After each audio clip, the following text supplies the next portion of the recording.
Salam tout le monde, j'espère que vous allez bien et que vous passez un très bon mois de Ramadan. Bienvenue sur la chaîne Atlas Sport Media, nouveau point d'actualité comme tous les lundis. Donc n'oubliez pas de vous abonner, de liker et de partager. C'est parti, nous allons démarrer avec la Botola Pro qui fait rage. La RS Berkane a assuré l'essentiel face au Fus de Rabat, 1-1 dans un duel fermé où chaque ballon valait de l'or. Le Raja de Casablanca a imposé sa loi contre l'Ittihad de Tanger, 2-0 pendant que le Wydad Athletic Club signait la démonstration de la semaine avec un 5-0 retentissant face à l'Olympique de Tchera. Le marée rouge et blanche, un message clair, le WAC accélère.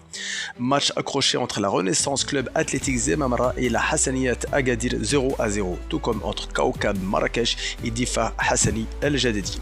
Enfin, combat d'ambition entre l'Union Touraga sportif et l'ASFAR, un but partout. La hiérarchie tremble, la course s'intensifie. Passons à l'actualité des Lions d'Europe et d'Arabie. Cette semaine, le rugissement ne s'est pas arrêté aux frontières. Amin Harit fait son retour. Sous les couleurs d'Istanbul Başakşehir, Amin Harit a signé un retour décisif face à l'Anyaspor, 2-1 en Super League. Une percée, une inspiration, un caviar pour David Selke, troisième passe décisif en championnat cette saison. Le talent est intact, la vista toujours tranchant. Abdelrazak Hamdallah à 35 ans ne ralentit pas. Après un sextuplé historique, il a encore frappé avec Al-Shabab FC face à Dama FC en Saudi Pro League. Bilan colossal cette saison, 34 buts et 7 passes décisives en 40 matchs. Avec 150 buts en championnat saoudien, il talonne la légende Omar Al-Somar qui détient le record avec 159 buts. L'histoire est à portée de frappe. Au Portugal, Mohamed Ihtan fait son retour en Eredivisie. Mohamed Ihtan a retrouvé le chemin défilé face à Excelsior Rotterdam, 2-1. Un penalty plein de sang-froid, 5 buts, 6 passes décisives cette saison. Le talent revient, la confiance aussi. Toujours en Eredivisie, Ismail Saibari a délivré une offrande décisive lors du succès du PSV Eindhoven face à Heerenveen, 3-1. Bilan impressionnant, 11 buts et 5 passes décisives en 20 matchs seulement.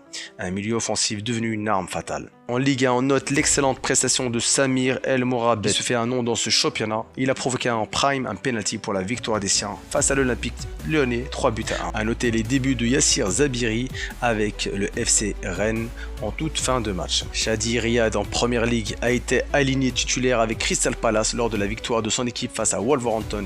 Il continue de revenir petit à petit avec pour objectif d'intégrer la charnière des Lions de l'Atlas pour la Coupe du Monde de 2026.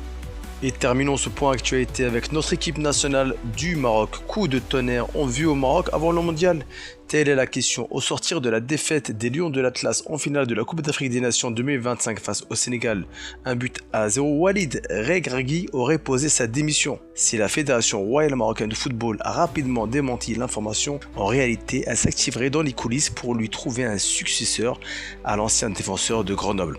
Avant d'accepter la démission, l'instance du football marocain chercherait d'abord à lui trouver un successeur.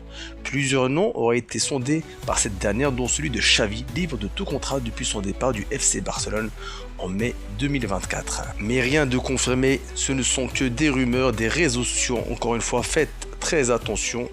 D'après ces informations, des négociations auraient été entamées entre la légende du Barça et la Fédération royale marocaine de football.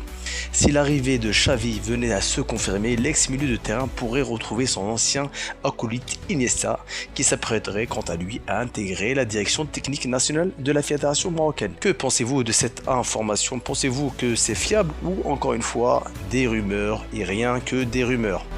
Voilà, c'est la fin de ce point actualité. Rendez-vous lundi prochain pour un nouveau point sur l'information. N'oubliez pas de vous abonner, de liker et de partager la chaîne Atlas Sport Media. Atlas Sport Media, bien plus qu'un média. Merci à tous d'avoir suivi ce point actualité.